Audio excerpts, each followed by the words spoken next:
Hello, everybody. Welcome to another episode of Erickson TV. Curtis here with Lauren. Hello, Lauren. Hey, Curtis. Hey, Lauren. We talk a lot about people at retirement, and we always talk about people getting ready for retirement. Right. And there's a recent article in the USA Today about lack of communication between couples and retirement. Oh dear. And these are two earner couples, so they're still both working. Right. And a lot of the issue comes up when one of the couples either gets downsized in a job or loses their job, right. And they want their partner that's still working to also retire at the same time, because they don't want to retire at different times. Right. Okay. And so the interesting thing to me, and this is really the takeaway from this article, is that that might be a real specific situation, but this is a more interesting thing. They did a survey. They surveyed couples that were age 50 and over.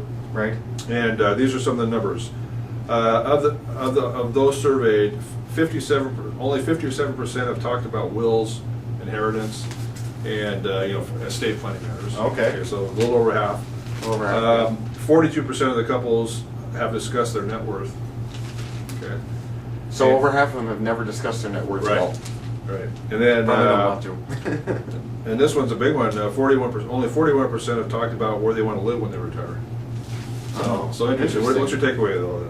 Oh, I think people don't want to talk about this stuff. They're going to uncomfortable. Yeah, it's a little bit uncomfortable. Going to try to avoid discussion. It reminds me of a similar survey I read about where they found similar kinds of things that people didn't agree on all kinds of stuff about retirement, but then they asked them if they ever fight about money or argue about money, and they said, no, we never argue about money.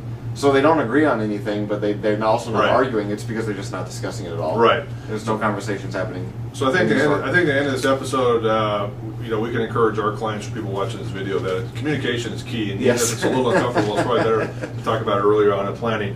Yes. Just in case there's that unplanned event where maybe somebody's forced into retirement sooner than they want to. Right. And also one thing about negotiations, because a lot of times this stuff turns into a negotiation. We now have a lot of evidence that the more you have a deadline and the closer the deadline is, the harder it is to negotiate. For some things, deadlines make you do better. But with negotiations, they get worse the harder the deadline is and the closer the deadline is. Okay. So the sooner you start negotiating about these things, the better off you're going to be. All right. Well, thank you for watching this episode of Erickson TV. We'll see you next time. Bye now. See you next time.